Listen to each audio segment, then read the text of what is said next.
Amém, glória a Deus. Bom dia, meus irmãos. A paz do nosso Senhor Jesus seja com cada um de vocês. Nós hoje continuaremos a nossa série A Vida Machuca, mas Deus cura. Quantos podem louvar ao Senhor por essa verdade? Que Deus cura, Deus tem cura para as nossas vidas. Nós não precisamos estar fadados aos fracassos, aos traumas, às feridas que a vida nos causa. A gente não precisa parar no meio do caminho, como pessoas dilaceradas, caminhando, faltando pedaços. O Senhor Jesus morreu na cruz por cada um de nós. E Ele nos prometeu que Ele veio para nos dar vida e vida em abundância. Ele não veio somente para sobrevivermos, mas para vivermos uma vida de propósito, uma vida de paz, de alegria, uma vida de contentamento no Senhor. E para isso, nós precisaremos olhar para dentro de nós. Nós precisaremos de coragem. Nós precisaremos enfrentar muitos dos nossos medos, muitas das inseguranças e da falta de controle que não teremos ao longo do caminho. Mas vale a pena. É uma dor que vale a pena ser vivida, porque ela nos leva a um lugar de crescimento e amadurecimento. Então, semana passada, nós tivemos a primeira mensagem dessa série. E quem lembra aqui qual foi a primeira mensagem?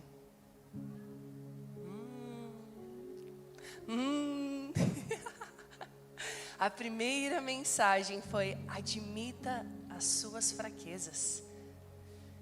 Admita as suas fraquezas e os seus limites. E nós tivemos até ali a dinâmica com o nosso pastor, que isso aqui é neurociência. Então todas as vezes que você reclama, murmura, faz algo do qual você não deveria estar fazendo, você gera uma lembrança para o seu cérebro que isso não pertence a você, que você precisa se lembrar, que você precisa estar ali, afiado, de que certos comportamentos, certas práticas não pertencem à vida que o Senhor tem para nós.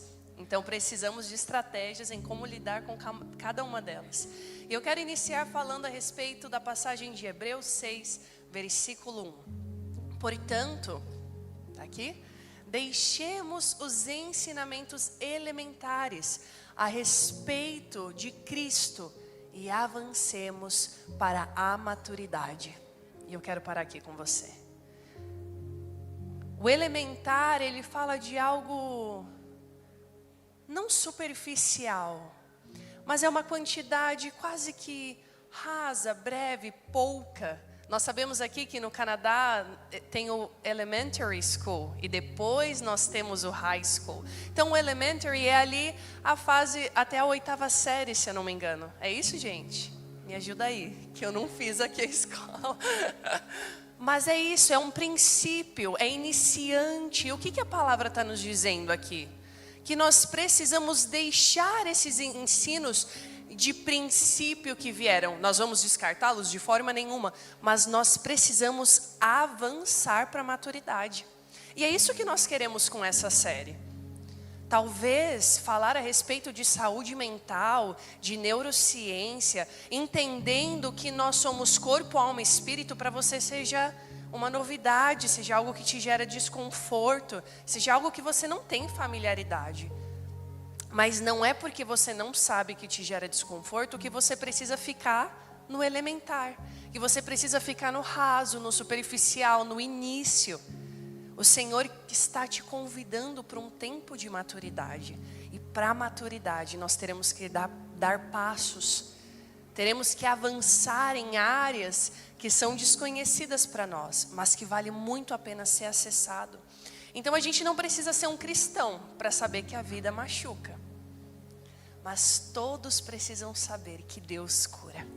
Que nele existe esperança, que nele nós podemos continuar a nossa vida, que nós não precisamos viver em função dos traumas e daquilo que nos foi feito. Essa é a boa nova.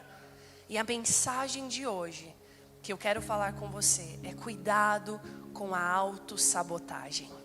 Quantos aqui estão familiares com esse termo autossabotagem? Quem aqui já ouviu falar sobre isso? Quem aqui não faz ideia do que é isso? Vamos lá, gente, não tem problema não. A gente está aqui para aprender junto. Quem que não tem ideia do que é autossabotagem?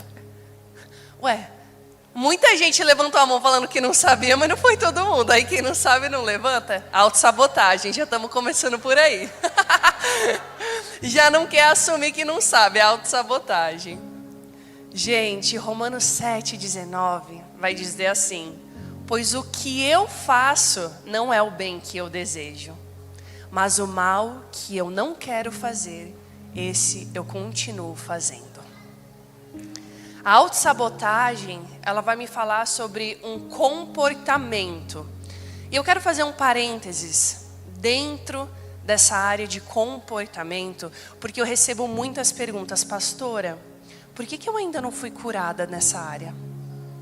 Pastora, por que eu ainda continuo agindo dessa forma? Por que não houve uma cura na minha vida em relação a isso? E nós precisamos diferenciar algumas coisas das quais nos colocam em prisões. Eu já vivi experiências lindas com o Senhor Jesus, aonde do dia para a noite Ele realmente transformou coisas na minha vida, comportamentos que eu tinha, e Ele me libertou. Então eu falava muito palavrão, eu tinha uma coisa com músicas seculares e tudo mais. E o Senhor não queria aquilo para a minha vida. E num congresso, numa conferência de Espírito Santo, do dia para a noite, eu não fazia mais nada disso. O Senhor arrancou da minha vida. E Ele foi me transformando e foi me levando a um processo de santificação. Só que existem outras coisas na minha vida que desde a minha conversão até hoje são coisas que eu preciso lidar, que eu preciso render diante do Senhor, que eu preciso deixar o Espírito Santo acessar o meu coração. É como se fosse camadas. É como se o Senhor trabalhasse nas nossas vidas como se fôssemos uma cebola.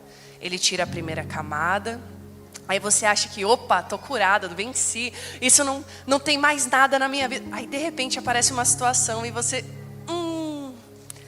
o bem que eu queria fazer se eu não fiz. Mas o mal que eu não quero se eu continuo fazendo. E você vai se deparando e você começa a tornar isso a seu respeito. Você começa a entrar num lugar de culpa. Você começa a entrar num looping sem fim. E isso começa a prejudicar a sua caminhada. Então, voltando para a pergunta inicial: pastora, por que eu não sou curada? Porque nós precisamos entender que comportamento é algo que foi construído ao longo da nossa vida. Hábitos. Aquilo que nós fazemos foram hábitos construídos. Foram ideias, crenças que nós construímos ao longo da nossa vida, da nossa infância, da nossa adolescência, da nossa fase adulta. Então muitas coisas, elas não vão mudar do dia para a noite. Elas terão que ser desconstruídas. Elas terão que ser confrontadas. O Espírito Santo vai ter que trazer luz nos nossos corações. E a gente vai ter que se arrepender de: eu não quero ser assim, Senhor. Me ajuda a mudar. Eu vou ter que buscar boas referências. Tá bom, se eu não tive uma boa referência de mãe, de pai, se eu não tive uma boa referência de igreja, se eu não sei ser uma boa ovelhinha de Jesus, se eu não sei ser um irmão em Cristo, eu preciso buscar boas referências. E eu preciso começar agora a colocar o meu alvo, o meu foco nessas coisas. Para quê? Para que eu pare de ser aquilo que eu era, que era destrutivo, que me colocava num lugar de culpa, de julgo perante o Senhor, para que eu possa caminhar rumo àquilo que Ele tem para a minha vida. Faz sentido? Então nessa manhã, eu quero muito te convidar a abrir o seu coração com coragem. Para que a verdade entre no seu coração, para que o Espírito Santo possa te sondar. Que Ele possa trazer à superfície coisas na sua vida que você talvez não tenha consciência, que você não saiba, ou que você está fugindo, que você olha e você fala: algo de errado não está certo comigo. E eu não sei o porquê, eu não sei porque eu ajo dessa forma, eu não sei porque eu me comporto dessa forma, eu não sei porque eu trato as pessoas dessa forma, eu não sei porque eu falo assim, eu não sei porque eu sinto assim. Uma coisa eu te garanto: uma raiz existe.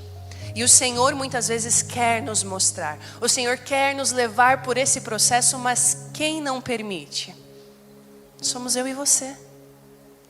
Eu e você não permitimos, porque temos medo. Porque nos sentimos culpados, não nos sentimos dignos. E tudo isso nós veremos nesta manhã. E eu quero muito que você possa abrir o seu coração. Eu quero muito que você saia daqui transformado, transformada. A palavra será liberada e vai depender de você recebê-la e acessar algo novo que pode te levar a um novo lugar de maturidade. Então a autossabotagem, ela é um comportamento. Pode ser tanto consciente como inconsciente. O que é isso, pastora? Consciente, eu posso estar fazendo com consciência. Ai, meu Deus, eu sei que eu não deveria estar comendo isso. Eu sei que eu não deveria estar comprando isso, mas eu quero muito, eu preciso, eu mereço. Você está consciente, você sabe que você não deveria estar fazendo isso. Não deveria estar assistindo isso, escutando isso, falando disso com tal pessoa.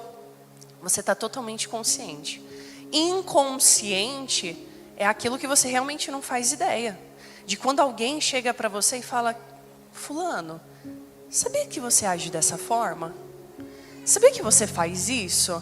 E você, eu? Você está me confundindo com alguém. Jamais, eu não faço isso. Inconsciente, você não tem ideia. Por quê? Porque isso nunca foi te colocado à frente, nunca foi te apresentado, você não se deu conta. Sabe aquelas coisas de família, de infância, que todo mundo na casa faz? É igual. Lá na minha casa, na minha infância, era comum ter um bife contado para cada pessoa. Na casa dos meus sogros, é um panelão para 30 pessoas. E para mim era totalmente normal. Então eu fazia uma panelinha de arroz desse tamanhinho. E o meu marido é um homem que gosta de se alimentar muito bem. Então você imagina os problemas que nós tivemos no início do nosso casamento. Porque eu fazia o arroz contado, a carne contada, era tudo contado. E ele, que é isso? O que está acontecendo? Eu tô com fome. Eu, não, já cozinhei, já fiz, já deu o maior trabalho, come o que tem. E não reclama não, hein? Não reclama não, brincadeira, gente, não era assim. Mas nós tivemos muitos problemas por causa disso, porque era uma coisa totalmente inconsciente na minha vida. Era um comportamento de escassez. Onde eu não vivia uma vida de pobreza, onde eu não vivia uma vida onde existia falta. Mas de alguma forma para mim foi passado que assim se evita o desperdício. Então você come um bife, por mais que você está com fome, você fica com fome ainda. Que dessa forma não teve desperdício. Entende o que eu estou querendo dizer? E eu espero que isso esteja trazendo coisas na sua mente. Coisas na sua mente para que você possa identificar. Tá bom, já estou começando a entender, já estou conseguindo identificar aquilo que você está falando. E esse hábito, esse comportamento, qual é o maior problema dele? Ele nos impede de avançar.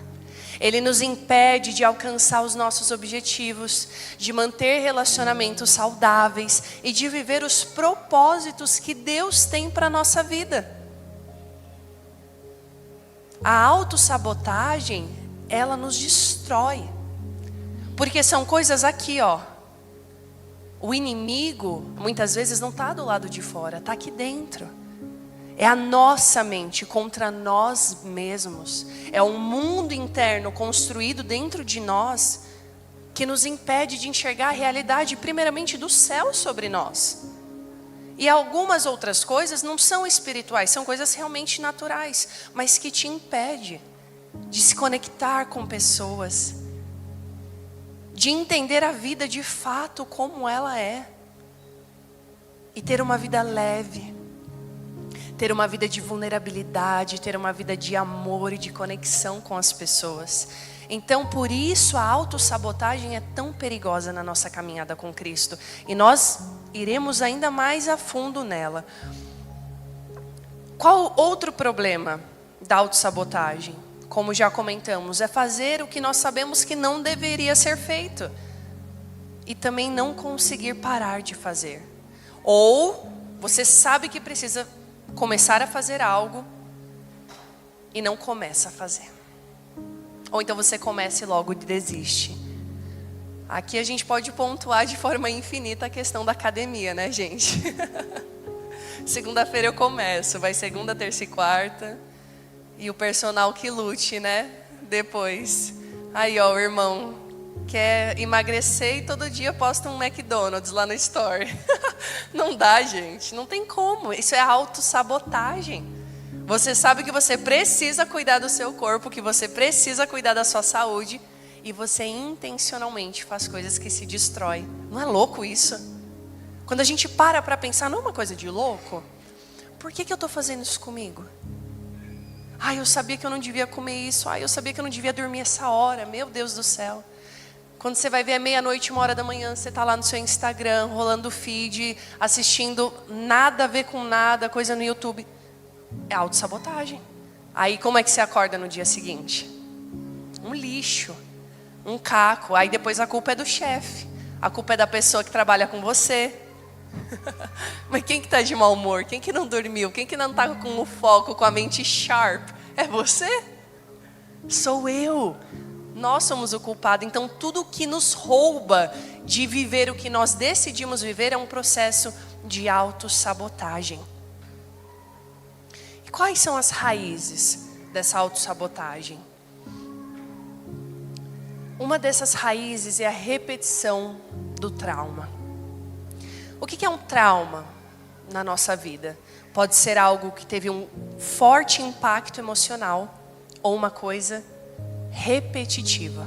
Então, por exemplo, vamos supor que sua mãe ou qualquer outra pessoa tivesse um comportamento passivo-agressivo com você, aonde ela não diretamente dizia que você não era uma criança bonita, mas o cabelo da fulaninha, da vizinha é tão mais bonito que o seu, minha filha. Mas o fulaninho sempre tira uma nota melhor que a sua, né? E alguém sempre faz algo melhor que você. Então, isso de forma repetitiva, ao longo dos anos, vai minando a sua confiança em si mesmo. Ao longo dos anos, você vai crescendo com aquela ideia de que sempre existia alguém melhor que você, que alguém sempre tinha algo melhor do que você. E isso se tornou um trauma, porque foi uma coisa repetitiva. E qual é o outro? O forte impacto emocional.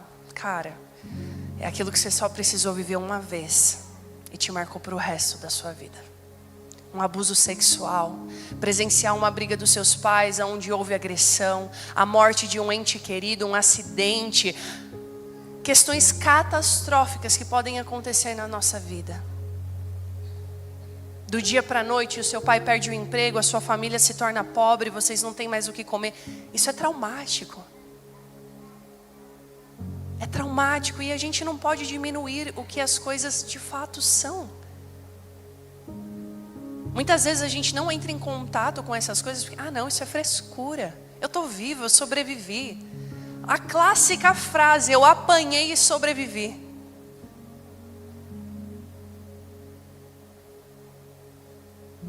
Como se fosse tudo bem. Não se bate em animal, não se bate em planta, não se bate em idoso. Mas está tudo bem espancar a criança. Está tudo bem bater na criança.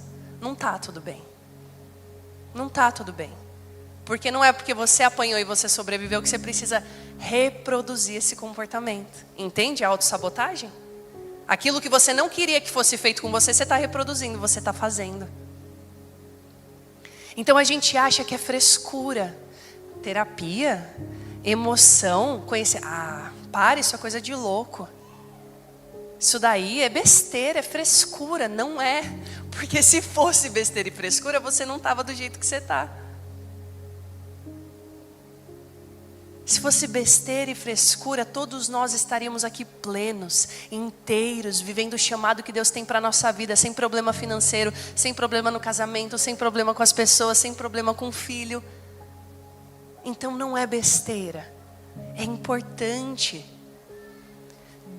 E uma das também raízes da autossabotagem são os mecanismos de defesa. Ao longo da vida, para a gente sobreviver a esses momentos traumáticos, as realidades que nós estávamos inseridos e que nós não podíamos sair delas, a gente cria mecanismos de defesa. E quais são alguns deles? Número 1, negação. Gente, negar nossa realidade. Quando alguém tenta falar algo com você, quando você olha os seus padrões de comportamento, não, eu não sou assim. Não. Falando que eu Eu me alimento mal? Meu Deus, gente. Ai, gente, eu amo meu pai. Mas meu pai tem um apetite muito engraçado. Pai, você precisa comer melhor, pai. Você precisa se alimentar melhor. Não, filho, eu tô comendo bem e tal. Aí de manhã ele tá tomando aquela suquita bem laranja. Muito pão com mortadela. Não, filho, eu não tomo refrigerante. Eu tô comendo super saudável. Gente, é negação. É negação, você está no estado de negação. E eu estou tentando falar de uma forma muito leve, porque existem contextos muito pesados em relação a isso. A negação, gente, a repressão. Você não se dar a oportunidade de sentir o que você precisa sentir. Então você começa a sentir medo, você reprime. Não, eu não estou com medo, eu não posso ter medo. Você está começando a ficar ansioso. Não, eu não estou ansioso. Você vai reprimindo. Reprime tudo. Chega uma hora que explode. Chega uma hora que de alguma forma vai vir para fora. O isolamento. O isolamento é um mecanismo de defesa tão destrutivo. Aonde você não sabe lidar com aquilo que você está sentindo, então o que você faz? Você se isola. De repente você some. Ué, cadê fulano? Não vem mais no culto. A gente não sabe o que está acontecendo. A pessoa começa a faltar no trabalho. Cadê? Isolamento. Começa a se isolar para não lidar com a realidade daquilo que está vivendo. Existem muitos, e o último que eu quero mencionar para vocês, a projeção. E esse daí, como ele causa problemas em relacionamentos. O clássico cenário seria, porque o meu pai me abandonou na infância, então eu acho que meu marido vai me abandonar. Então todas as vezes que nós temos uma discussão, eu acho que ele vai sair de casa. E aí eu começo a fazer um inferno. De uma pequena situação, de uma pequena discussão, de algo que nem era tão relevante. Porque eu acho que aquilo vai acontecer comigo, eu estou projetando a minha dor. Então aquela falta de pai, aquela dor de pai, aquela ferida de mãe, aquela carência de amigos, tal, você fica projetando nas pessoas. E aí você acha que o problema é sempre o outro, mas na verdade é você. É você que tem aquela dor. É você que tem aquele problema e você acha que o problema é no outro. Você projeta, entendeu? E isso a gente faz por quê? Porque a gente está tentando evitar frustração. A gente está tentando evitar as decepções. Mas olha que loucura. A gente faz isso à custa do sucesso e da alegria. A gente continua vivendo da mesma forma, tendo os mesmos comportamentos. E isso começa a nos custar a alegria, o sucesso, a prosperidade. Eu não estou falando só de questão financeira. Estou falando em tudo. O Senhor nos diz que Ele quer nos dar um futuro próspero. E essa prosperidade é não ter falta de nada. É a nossa vida estar completa, satisfeitos, contentes no Senhor. Então, mais um exemplo. Uma mulher que está sempre atraindo, uma mulher ou um homem, relacionamentos tóxicos. Vocês já viram isso? A pessoa está num relacionamento, ela é maltratada, ela não enxerga que ela é maltratada. Aí quando ela enxerga, ela sai desse relacionamento. Aí de repente ela começa um novo relacionamento onde ela é tratada exatamente igual. A pessoa trai, a pessoa tem palavras terríveis que a põe para baixo. Ela não é amada, não é protegida e ela continua dentro desse relacionamento. Eu tenho certeza que você já viu uma história dessa. E se perguntar por que essa pessoa não sai desse relacionamento. Por que ela continua? Porque ela acredita que ela não merece ser amada. Porque aquela é a realidade de amor que ela tem. Aquela é a referência que ela tem. O que ela está fazendo estando dentro desse relacionamento? Se auto-sabotando. O futuro dela está sendo destruído. Porque ela acredita que é aquilo que ela merece. Quantos de nós, as atitudes dos nossos pais, mães, avós, tios, que a gente olhava e falava, eu não vou fazer assim, eu não vou ser um pai assim, eu não vou ser mãe assim. E quando a gente vê, a gente está repetindo tudo de novo. Autossabotagem. Eu espero muito que você esteja conseguindo enxergar algumas coisas em você. Eu espero muito que você esteja de alguma forma conseguindo olhar para dentro de você e pensar, será que eu estou repetindo? Será que coisas que foram feitas comigo na minha infância, na minha adolescência, na minha fase adulta, será que eu estou repetindo comportamentos que tanto me machucaram? Tente enxergar nesta manhã como está o seu relacionamento com o seu cônjuge, com seus filhos, com seus irmãos em Cristo, no seu trabalho. Os seus relacionamentos serão o termômetro do quão saudável é a sua vida. Do quão saudável são as suas emoções. São os seus relacionamentos que irão te ajudar a identificar. E agora eu quero te mostrar de forma prática os sinais da autossabotagem nas nossas vidas. Primeiro lugar, e maior do que tudo, a falta da autorresponsabilidade. Quando nós não assumimos o controle da nossa vida, quando nós não batemos no peito e falamos, realmente, eu sou uma pessoa ciumenta, eu sou uma pessoa invejosa, eu sou uma pessoa que não sabe lidar com finanças, eu sou uma pessoa fofoqueira, eu sou uma pessoa desorganizada, preguiçosa. Quando a gente não bate no peito e assume a responsabilidade daquilo que só cabe a nós, nós continuaremos vivendo uma vida de autossabotagem. Nós continuaremos a viver uma vida onde nós mesmos estamos destruindo o futuro daquilo que Deus tem para nós. Por quê? Porque se eu não enxergar aquilo que só eu posso enxergar dentro de mim, não existe mudança. Não existe consciência. E o Senhor Jesus nos disse que nós conheceríamos a verdade e ela nos libertaria. E a verdade, ela não é só a respeito da palavra do Senhor. A verdade é a respeito de tudo. De quem você é. Da sua estrutura, da sua história, daquilo que foi feito com você. Se você não tiver autorresponsabilidade, assumir aquilo que só cabe a você, você nunca vai mudar. É muito triste falar isso, mas é a verdade. Nós nunca mudaremos. Porque ninguém pode fazer por nós aquilo que só cabe a nós. Não podemos viver uma vida de ficar nos vitimizando, onde todo mundo é culpado, menos a gente. O segundo ponto, a procrastinação constante. Não começa as coisas. Tudo deixa para amanhã. Ah não, deixa para depois. Deixa para depois. Aquilo que podia estar sendo começado agora. Podia ser iniciado. Não, deixa para depois. Está sempre procrastinando. Sempre, sempre. Terceiro ponto, autocrítica excessiva. Então, criticar a si mesmo ou os outros é um sinal prático de autossabotagem na sua vida. Ficar se criticando, se minando o tempo todo ou criticando os outros, porque criticar os outros significa que, como Jesus nos disse, você está olhando o cisco no olho do seu irmão e não enxergando a trave no seu olho.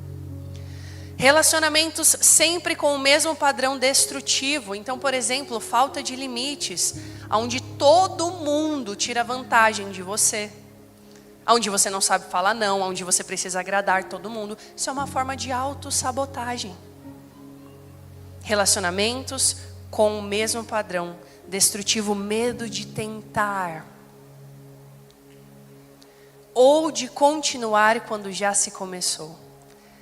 Quem é que nunca ouviu essa frase? Ah, isso é bom demais para ser verdade.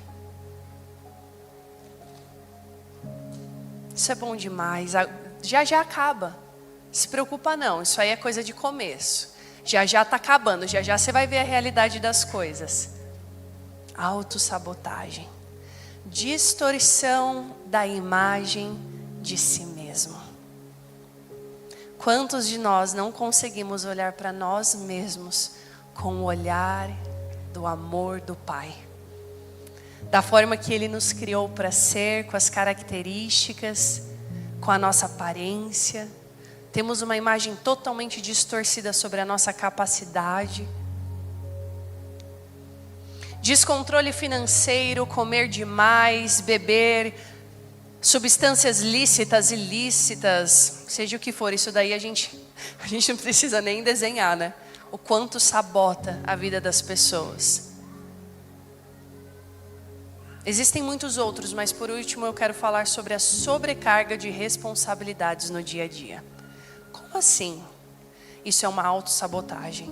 O ativismo, você não parar, você não saber colocar limites nas suas tarefas, é uma forma de autossabotar, de você não entrar em contato com aquilo que está dentro de você. Porque enquanto você está ocupado, você não precisa lidar com as suas emoções. Enquanto você vai de tarefa em tarefa, de repente você atinge um burnout, uma exaustão, e tudo aquilo que precisava ser feito, pronto, nada mais agora vai ser feito, porque você se sabotou em não descansar.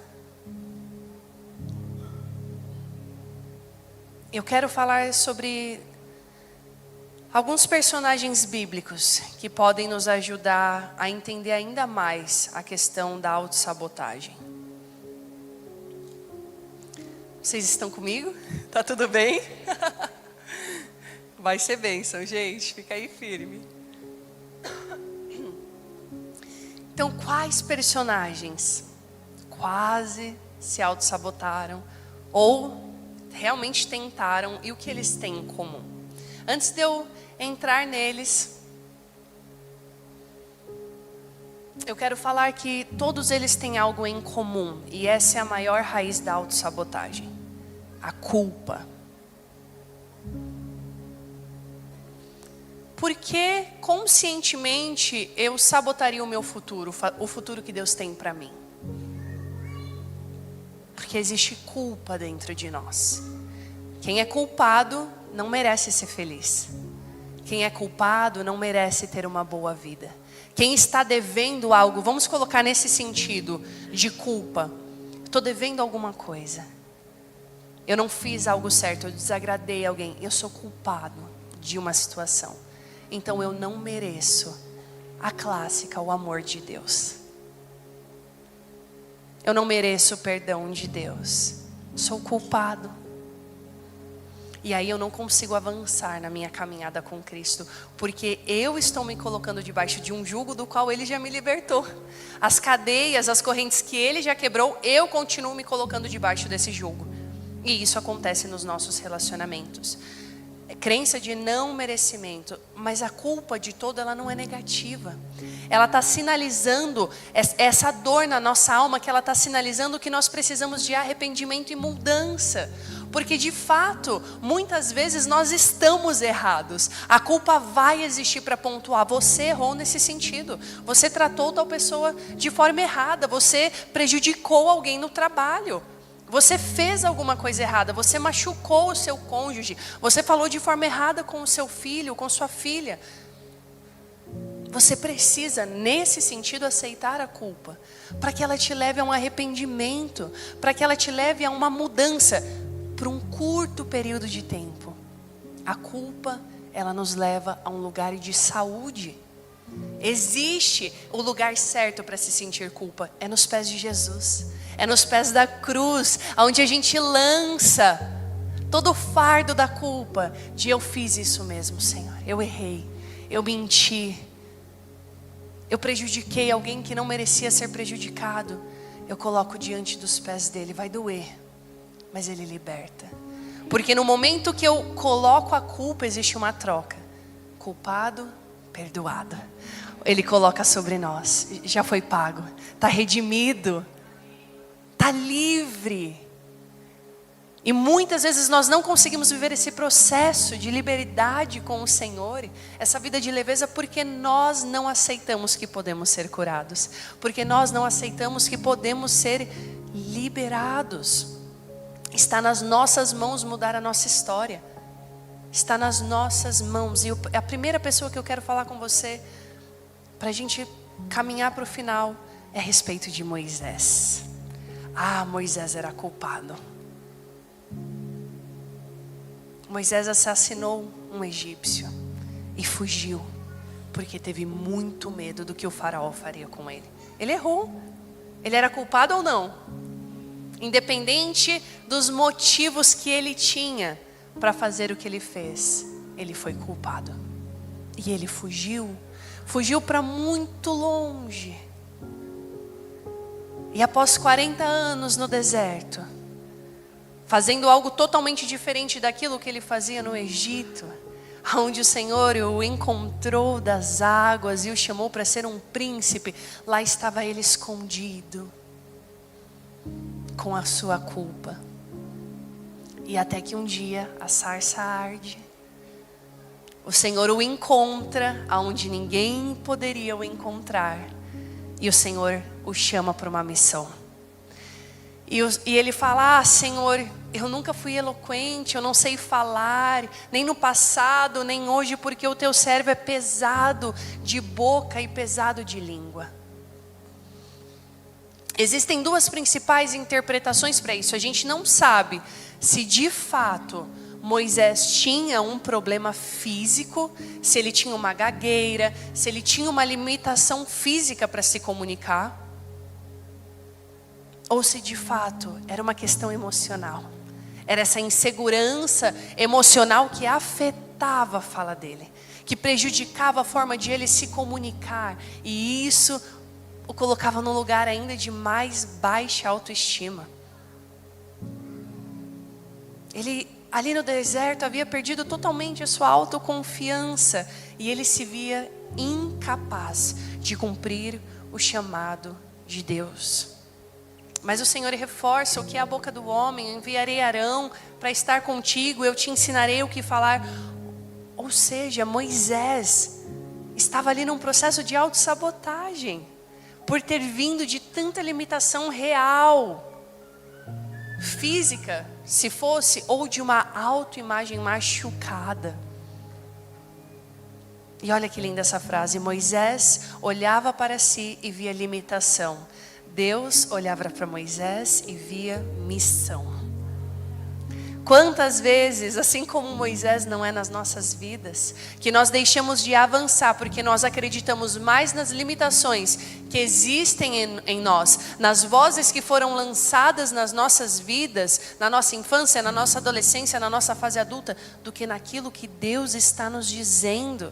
Moisés dizia: eu não sei falar, eu sou lento, escolha outro, Senhor. Se sabotando. Ele tinha essa visão machucada de si mesmo, mas não era a forma como o Senhor o enxergava. E quantas vezes nas nossas vidas portas já foram fechadas porque a gente não se via capaz de entrar por elas, porque a gente pensava: não é para mim, eu vou fracassar de novo. Às vezes a maior prisão da qual nós nos encontramos, ela se dá pelas palavras que nós dizemos a nosso respeito. Outra pessoa que eu quero falar com você é a respeito de Pedro. Pedro era culpado, sim ou não? Nosso pastor falou aqui na hora da ceia. Que lindo. O Senhor Jesus já sabia que Pedro seria culpado. Ele já sabia que Judas seria culpado. Culpado do quê? De seus erros, de suas falhas. A estrutura deles era dessa forma, e mesmo assim, o Senhor Jesus escolheu os amar. O Senhor Jesus escolheu estender graça sobre a vida desses homens, mesmo num lugar onde eles não eram dignos. Pedro nega o Senhor Jesus 3 vezes, após o Senhor dizer que ele o negaria. E ele: não, Senhor, nunca. A negação. Eu nunca, jamais. Pedro era uma comédia, gente. Eu acho muito legal como a gente pode se identificar com ele. E ele o nega. E a passagem até nos fala que o Senhor Jesus fixa os olhos em Pedro, e Pedro se lembra da palavra do Senhor, e saindo dali chorou amargamente. Imagina só a culpa de não, Senhor, jamais, eu jamais te negarei, eu morrerei contigo se preciso. E após as 3 vezes negando, o Senhor olha para ele e ele se lembra. E chora amargamente. O amargo vem da dor, da culpa, do desespero, da decepção. O que foi que eu fiz da minha vida? O que foi que eu fui fazer? Eu falhei com a pessoa mais importante, que mudou a minha história, que me deu uma oportunidade, que me deu um destino. E essa culpa em excesso começa a gerar autopunição nas nossas vidas. A gente começa a se autopunir com palavras, com comportamentos. A gente se coloca para baixo, a gente desiste de propósito, de coisas que não eram para ser desistidas. Era para a gente continuar mesmo em meio às nossas dificuldades, sabendo que o Senhor estaria ali conosco. Então o que Pedro faz? Ele volta a pescar. Por um breve momento, ele decide voltar à pescaria, a sua antiga ocupação. Ele volta para o lugar que era conhecido, seguro para ele. Autossabotagem. Já que falhei com Jesus, não sou mais digno de ser usado por Ele. E Jesus já havia ressuscitado, mas Pedro ainda estava preso ao peso do seu erro. E ele não se via mais como alguém digno para o reino de Deus. Mas como nós estamos falando, a vida machuca e Deus cura. A cura de Jesus chega sobre a vida de Pedro. E ele pergunta, com a mesma quantidade de vezes que Pedro negou, se Pedro o amava. Pedro, tu me amas? Jesus, ele não ignora o erro de Pedro. Ele o confronta com o amor e restaura sua identidade e propósito. Se você me ama, Pedro, então apacente as minhas ovelhas. Pedro, não interessa o seu erro. Se você verdadeiramente se arrepende, continue na missão da qual eu o chamei. Continue no caminho do qual eu determinei para você, independente das suas falhas. Porque essa não vai ser a última, Pedro. Essa não será a última vez que você irá errar, Pedro. Essa não será a última vez que você irá me decepcionar, Pedro. Mas continue a fazer aquilo que eu te chamei. Pedro, apacente as minhas ovelhas.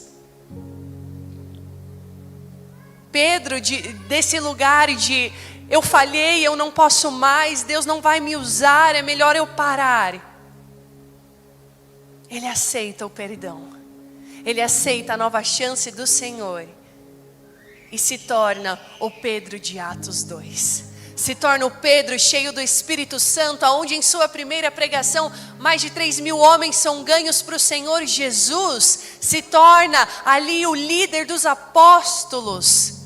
Pedro, o homem que era totalmente vulnerável às suas emoções, um homem que não tinha controle, que era 8 ou 80, que o bem que ele queria fazer, ele não fez, e o mal que ele não queria, ele continuava fazendo.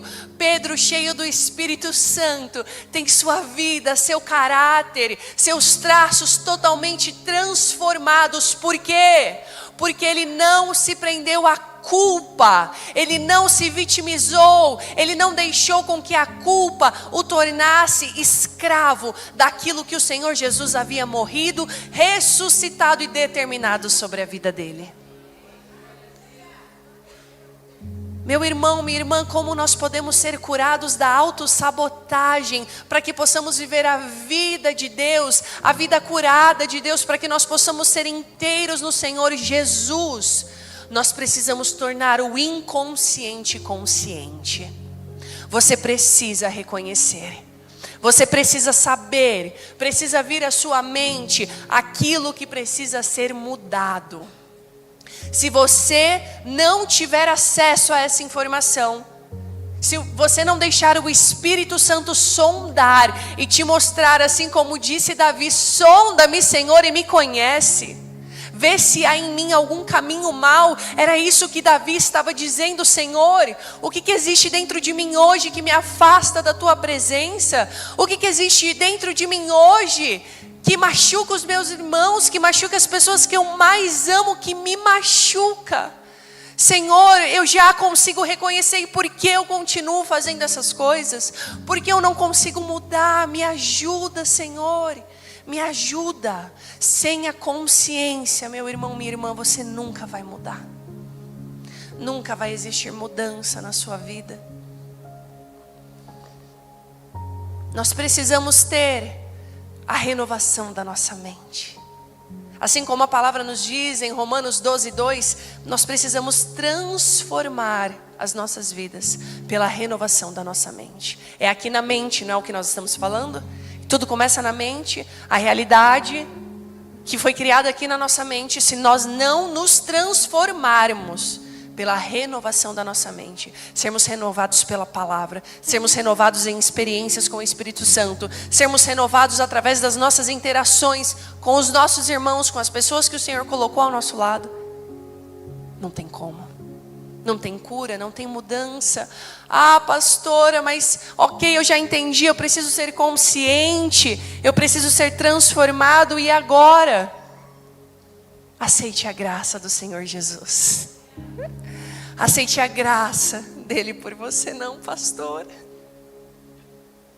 você não sabe o que eu fiz. Pode tirar o pé. Você não sabe. Você não sabe as dores que eu causei na vida das pessoas. Você não sabe o que eu fiz para mim mesma. Você não sabe. Eu sei que dói. Eu sei que dói muito. E você precisará escolher sair deste lugar. Assim como Paulo, que foi perseguidor de cristãos, que aprovou a morte de muitos cristãos, um dia encontrado pelo Senhor Jesus. E este homem, que tanto mal fez a tantas pessoas, poderia ter se auto-sabotado, de eu não posso, eu não sou digno, não existe chance para mim. Ele decide dizer: Senhor, eu me gloriarei nas minhas fraquezas, porque nelas o teu poder se aperfeiçoa. Paulo não desconsiderou o seu passado. Paulo sabia exatamente quem ele era e da onde o Senhor o tirou. E houveram consequências para isso. Mas o Senhor, na vida dele, onde abundou o pecado, superabundou a graça de Deus. Se coloque de pé comigo nesta hora. E por último, meu irmão, minha irmã, você precisa romper com cada crença que te limita. Você precisa romper com essas mentiras que foram lançadas na tua vida. Você é burro, você é burra, você não vai dar em nada, você não presta para nada. Você não vai chegar em lugar nenhum. Esse sonho é grande demais para você. Quantas palavras que até hoje você vive em função delas. Mas o Senhor Jesus nos disse que nós conheceremos a verdade e a verdade nos libertará. Ele nos disse que nós poderíamos viver não por aquilo que foi dito a nosso respeito, mas sobre a verdade dos céus em nossas vidas. Você precisa romper, meu irmão, minha irmã, com toda a crença, com todo pensamento, com todo sentimento que te limita a viver a verdade de Deus na sua vida. Com os seus olhos fechados, eu quero te convidar a pensar, reflita, seja consciente nesta hora. Quais são as mentiras que você tem acreditado a respeito de si mesmo? Quais áreas da sua vida você tem se sabotado?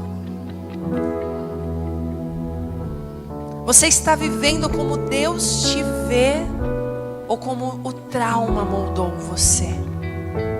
Reflita nesta hora.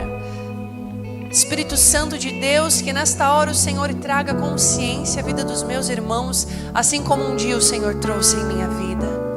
Traz à tona, Senhor, em qualquer gaveta em seus corações e em suas mentes que estejam fechadas, guardando informações tão importantes, Senhor, a respeito da mudança deles, que o Senhor possa trazer à tona nesta manhã. Que o Senhor possa colocar, Senhor, eles em liberdade de todo julgo, de toda culpa, de todo medo, Senhor. Que eles não venham andar machucados pela vida, mas curados pela Tua vida, Senhor. Ah, Espírito Santo de Deus, vem com cura nesta manhã. Vem com cura, Espírito Santo.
fechados ainda, com a mão no seu coração, eu quero fazer uma oração com você. Talvez você entrou aqui nessa manhã e o Espírito Santo falou de maneira tão profunda, e hoje você quer reconciliar a sua aliança com Jesus, ou você quer entregar o seu coração a Jesus. Tudo aquilo que foi falado talvez despertou em você fraquezas, fragmentos que precisam ser curados dentro do seu coração, e o único que pode fazer isso é Jesus. Ele é a resposta para a sua dor, Ele é a resposta para a ferida que talvez a vida causou em você. Eu quero fazer uma oração rápida e simples com você. Se você deseja entregar a sua vida para Jesus, ou retornar aos caminhos do Senhor, repita assim comigo com fé: Senhor Jesus, hoje eu abro meu coração e te recebo como meu único Senhor e Salvador. Escreve o meu nome no livro da vida, e a minha vida nunca mais será a mesma. Aleluia, aleluia. Se você está aqui e foi a primeira vez que você fez essa oração, eu queria que você levantasse a sua mão bem alto, porque eu quero orar por você. Eu quero abençoar a sua vida. Temos alguém, temos uma vida aqui, temos mais pessoas. Levante a sua mão bem alto se você fez essa oração pela primeira vez, entregando a vida para Jesus. Não tenha medo, não tenha medo. Você está num lugar seguro. Jesus conhece o seu nome, Ele sabe aonde você mora, Ele conhece a tua história. E hoje não é apenas uma manhã no seu mês, é uma manhã onde o Espírito Santo te trouxe para este lugar. Estou vendo algumas mãos levantadas. Eu queria que rapidamente, você que está próximo dessa pessoa, pegasse da mão dela, falasse assim: meu amigo, eu quero ir com você ali na frente, eu quero orar por você. Vem cá, vem rapidinho, nós queremos orar. Eu quero liberar uma palavra de bênção sobre você. Não tenha vergonha, não tenha medo. Vamos celebrar a Lagoinha.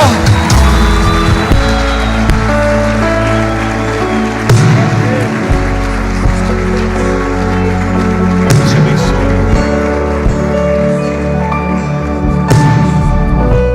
Glória a Deus. Deus te abençoe. Deus te abençoe. Queridos, nós temos aqui, olha que bênção, que alegria, uma palavra que Deus tem falado tão forte no nosso coração. Desde o começo do ano nós temos 3 portugueses aqui. Nós amamos os portugueses. E o Senhor nos disse no começo do ano que esse ano haveria uma chave na comunidade portuguesa que iria além dos brasileiros. 3 portugueses. Eu creio, Senhor, em nome de Jesus. Você pode estender as suas mãos. Senhor, nós abençoamos a vida dessas pessoas que estão aqui na frente. O Senhor conhece, Pai, as feridas. O Senhor conhece o coração. O Senhor conhece, meu Deus, os traumas, os medos. Mas o Senhor também viu o futuro deles, Pai. E no futuro deles existe cura. No futuro deles existe amor, esperança, vida, salvação. Senhor, eu profetizo que 2025 será um ano sobrenatural na vida deles, Pai. Que todo peso, tudo aquilo que o diabo talvez intentou contra a vida deles, nós cancelamos agora no nome de Jesus e profetizamos que não apenas eles, mas o filho dos filhos deles serão alcançados pelo teu amor. Nós profetizamos em alegria no nome de Jesus. Amém. Aleluia. Deus tem algo tão lindo na vida de vocês. Não tenham medo. Deus já cuidou de está tudo pronto, está tudo preparado. Não deixa com que o inimigo minta para vocês. Vai ser uma bênção. Tem um futuro de alegria, de esperança, de cura para o coração de vocês. Viu? Ele sondou teu coração hoje. Você é amada por Deus. E nada disso aqui é sobre placa de igreja, sobre pastores. Na verdade, o que nós estamos pregando, a gente está pregando para nós mesmos. A pastora falava e eu tomava, ai meu Deus. Nós somos humanos e precisamos de Jesus o tanto quanto vocês. Mas a Bíblia diz que andar sozinho é muito difícil. Então aqui no Canadá o Senhor tem nos dado uma família, pessoas para nos ajudar na caminhada. Vocês não precisam estar sozinhos.